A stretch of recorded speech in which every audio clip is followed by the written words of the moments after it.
Que Didi va faire tomber tout le parti démocrate aux États-Unis, c'est ça qu'on va voir dans cette vidéo. Regardez les photos qui sont en train de tomber sur Twitter. Comme le disait Obama, il n'y a pas de meilleure fête que celle de chez Didi. Lâche, un accord pourrait être proposé à Puff Daddy lui permettant de balancer des noms afin d'éviter la prison à perpétuité. Mais quel nom il va balancer? Obama? Kamala Harris? On va voir ça dans cette vidéo.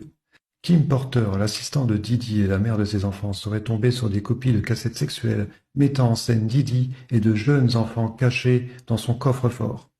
Porter aurait fait des copies des bandes pour se protéger, confirmant qu'elles contenaient des choses qu'elle n'aurait jamais pu imaginer. Peu de temps après avoir découvert les bandes, Porter est décédé tragiquement, bien que certains membres de sa famille restant convaincus que Didi était impliqué dans sa mort prématurée. Où sont les copies de ces bandes maintenant? On se le demande. 50 Cent affirme que Ben Affleck a quitté Jennifer Lopez après avoir découvert son implication avec des mineurs lors des soirées de Didi. Voici les personnes qui soutiennent Kamala Harris. 784 godemichés et autres vibromasseurs saisis au domicile de Sean Diddy Combs. Le trafic sexuel chez ce type était de proportions industrielles. On a une photo des policiers qui ont saisi les godemichés, une autre photo de Didi et Jennifer Lopez à ces soirées qui est en train de faire le buzz sur Twitter. Et là, on a un témoignage de la chanteuse et compositrice américaine Jagger White affirme que Didi va dénoncer Jay-Z et d'autres personnes pour être complices. Jennifer Lopez devrait être certainement inculpée. Jay-Z devrait être inculpé. Usher devrait être inculpé et jugé avec lui, en dehors du seul cas de Justin Bieber, qui aurait été violé lors de ces soirées. Quelques mois avant sa mort, Tupac parlait déjà de l'implication de Didi dans sa tentative d'assassinat. J'ai des preuves, mais c'est entre lui et moi. J'ai découvert qu'il y en avait après ma vie.